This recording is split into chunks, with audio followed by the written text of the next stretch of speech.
Un gusto recibir nuevamente a Fabio Mentre, subdirector del Instituto de Investigaciones Económicas de la Bolsa de Comercio de Córdoba, por supuesto, economista para ejercer tal función. Fabio, muchas gracias por acercarte a los turelos. Por favor, gracias a ustedes. Bueno, empezamos por lo que comentaba Juan y Nicole, esta preocupación que hay por la aceleración que están teniendo los precios. Prácticamente hemos transcurrido ya más de un tercio del año, es decir, el primer cuatrimestre, y aún no se conoce lo que es el registro de abril de INDEC, pero algunas consultoras privadas están estimando que la inflación mensual de abril sería cercana al 6%. Si así fuera, estamos superando, como te decía, en el primer tercio del año el 20%. ¿Qué proyecciones tienen ustedes, Fabio, en lo que es la inflación para 2022? Bueno, claramente nos preocupa muchísimo lo que está pasando con los precios, porque ya inclusive superó las expectativas que teníamos muchos de los más pesimistas. Nosotros antes de que inicie el año ya veníamos marcando que iba a alcanzar un 60% en el año. Lo venimos adelantando porque se esperaba un verano muy complicado, como terminamos viendo que fue, con la inflación casi llegando al 7% en marzo. Y en abril, de cierta forma, con el aire que te dan los dólares del campo, con la cosecha gruesa de maíz y de soja, uno esperaba una situación, no te digo, mucho más positiva, pero sí se esperaba una inflación entre 4 y 4,5%. Y de vuelta los indicadores de alta frecuencia marcan un 6, posiblemente entre 5 y 6.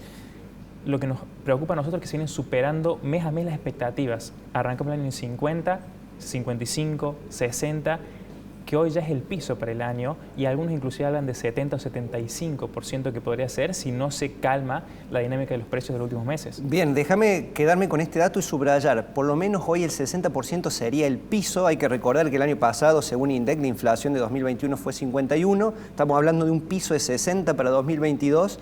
Vos hablabas de pronósticos que incluso superan el 70%. De hecho, Guido Sandler, el ex titular del Banco Central y también ahora asesor de la Bolsa de Comercio de Córdoba, proyectó en el último ciclo de coyuntura la placa que tenemos aquí detrás nuestro con una previsión de 72%, lo cual es alarmante dada la situación social y el deterioro del poder adquisitivo. En este contexto, según medios nacionales, el ministro Martín Guzmán le habría dicho al gabinete que lo peor en materia de inflación ya ha pasado.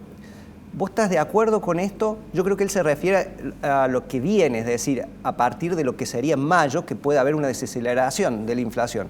Pero tomando el textual del medio, ¿vos crees que ya pasamos lo peor en materia de inflación? Es difícil saberlo. Hace un mes yo quizás te hubiera dicho, era esperable que marzo dé tan mal como dio. No sé si el nivel que terminó siendo de casi 7%, pero se esperaba que sea el peor mes del año. Pero en abril esperábamos ya una desaceleración mucho mayor a la que vimos, sigue estando cerca del 6%, no es un dato positivo. Y al margen de esto, ¿de qué desaceleración estamos hablando? Una inflación que baje un 4% mensual, que hoy más o menos se ha vuelto un piso de inflación, anualizarlo y tiene un 60%. Claramente no es una desinflación significativa y sostenible en el largo plazo. En el medio el gobierno anuncia bonos como el IFE, la vuelta del IFE y otras cuestiones que implican que va a haber más déficit, más emisión monetaria. Entonces es difícil ver por dónde va a venir la desinflación y en todo caso si va a ser significativo o no. Bien, vos decías 4% es el registro que tienen a otros países, pero anual. Es decir, ahora nos hemos acostumbrado lamentablemente a cifras de 2 dígitos que superan tranquilamente el 20 y 40% en los últimos años. Es decir, que es un mal crónico. Pero te llevo otro precio porque estoy viendo de fondo allí los billetes del dólar, que es una preocupación para algunos argentinos, dado que bueno, hay insumos que están dolarizados y demás. El dólar solidario hoy está en torno a los 200 pesos, el de que es ilegal, el dólar blue llamado también, está en 201 pesos, el MEP, el dólar bolsa, 204, es decir, que están superando los 200 pesos. ¿Está trazado estos dólares? ¿Y cuál sería el precio equilibrio que deberían tener en base a los estudios que ustedes tienen allí? Bien, es muy difícil hablar de qué dólar está trazado, ¿no? Porque ¿cuántos dólares tenemos? Mencionaste ya 3, sí. Y hay más. Y no mencioné el oficial, por ejemplo, el Banco Nación, que está en 121 pesos. Totalmente. Yo creo que si hablamos del oficial, claramente muestra que hay señales de atraso, porque las empresas están adelantando importaciones a más no poder. Por otro lado, las exportaciones no tienen incentivos a crecer, pese a que tenemos precios récord de las commodities y una campaña que no fue tan mala desde lo climático, que es prácticamente lo único que exporta Argentina. Entonces, el oficial claramente muestra señales de atraso que más que todo se magnifican por las distorsiones que el mismo gobierno introduce con la brecha cambiaria. Los controles, las restricciones, el impuesto país, el adelanto de ganancias llevan a pensar uno indirectamente, esté o no bien el valor del dólar oficial, de que está atrasado cuando tenés el paralelo que te corre a 200 o el de atesoramiento o de turismo que tenés que ir a ese precio. Perfecto. ¿Tienen alguna proyección para lo que puede ser el valor del dólar en este año? Yo creo que el valor se va a definir este trimestre. ¿Por qué digo esto? Si el gobierno no acumula los dólares que tiene que acumular para cumplir con el acuerdo con el fondo, el dólar es posible que siga acelerando su suba.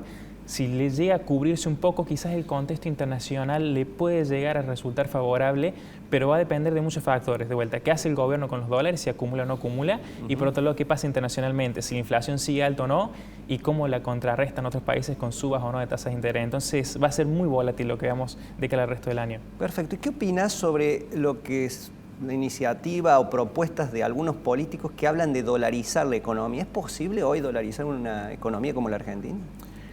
Más allá de que sea factible o no, yo creo que no es factible porque sería un esfuerzo muy grande y realmente el tipo de cambio que tendría que convalidar una convertibilidad, una dolarización, sería realmente muy perjudicial para los argentinos.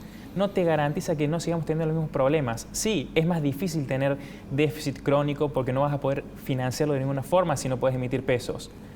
Pero no es una garantía la dolarización. Entonces creo que es una solución demasiado extrema que además no te garantiza que el principal problema que tenemos hoy, que es que el gobierno gasta más plata de la que tiene, se solucione. Bien, lo mencionábamos recién a Sandleris, el ex titular del BCRA, ahora asesor de la Bolsa de Comercio, y él dijo, Argentina no está en condiciones de dolarizar, si esto ocurriera la contracción sería fenomenal. Un poco lo que estás manifestando vos, Fabio. Ahora, hablamos de inflación y me decías por lo menos un piso de 60. Dólar, hay que ver cómo se comportan estas variables que definen su valor en este trimestre, me marcabas, para proyectar lo que sería el valor a fin de año.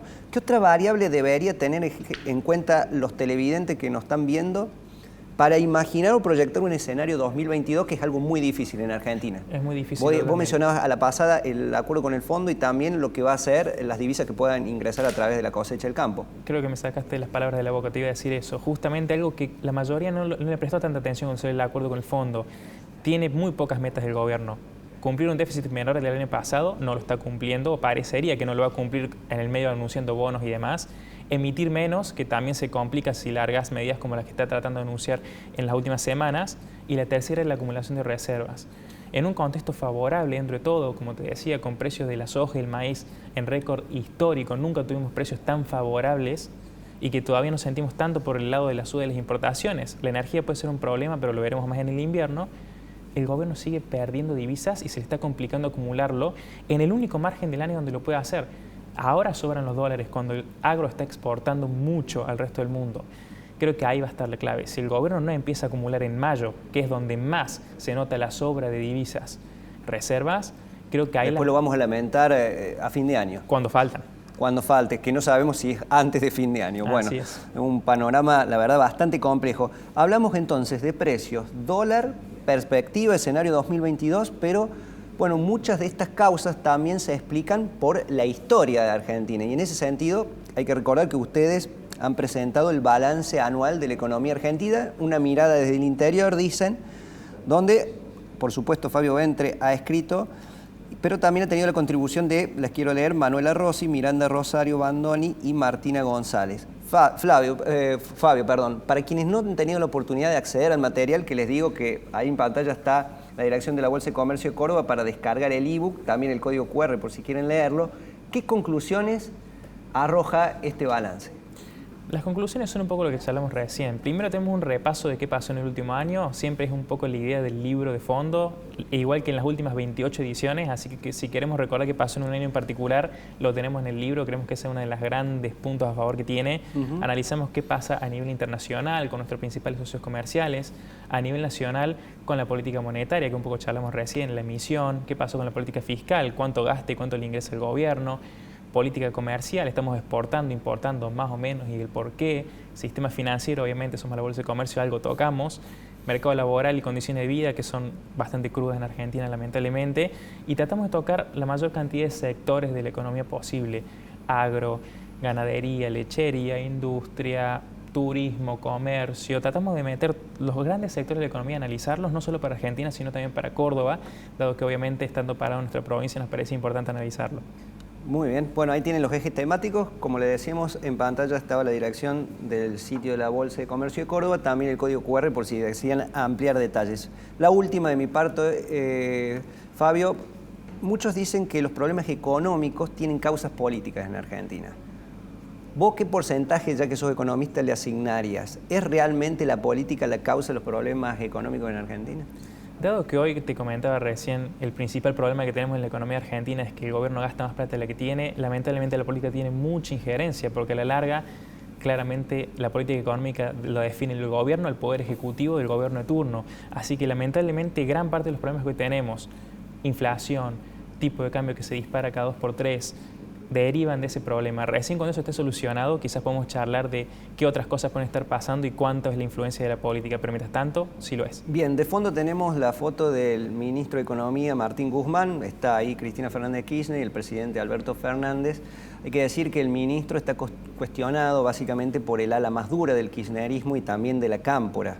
¿Vos creés que si en algún momento el ministro da un paso al costado o se produce un recambio, ¿va a cambiar algo en materia de política económica? Y si tuvieras la oportunidad de verlo, ¿qué le dirías? Yo creo que es muy difícil saber quién lo podría reemplazar. Claramente si Guzmán da un paso al costado es porque ganó la ala dura del gobierno y creo que sí cambiarían las cosas y posiblemente se recrudecerían aún más los problemas, porque el problema que tiene el gobierno hoy es muy fuerte de credibilidad también. Entonces creo que no ayudaría en ese sentido por más de que las políticas de Guzmán vayan o no en la dirección correcta. Y si tuviera que darle un consejo, creo que sería que el acuerdo con el fondo no alcanza, es insuficiente, pero que trate de cumplirlo. No cumplirlo es seguir tirando un poco más de la cuerda hasta que en un momento esa cuerda se va a cortar. Argentina siempre algo la salva. Este año los precios récord de las commodities, un año tras otro, siempre tenemos una cuestión que nos salva. El día que eso no pase, creo que lo podemos llegar a lamentar y mucho. Bien, es decir, el acuerdo con el fondo para vos es condición necesaria, pero no suficiente para mejorar esta situación. Bueno, muchísimas gracias, Fabio Ventre, subdirector del Instituto.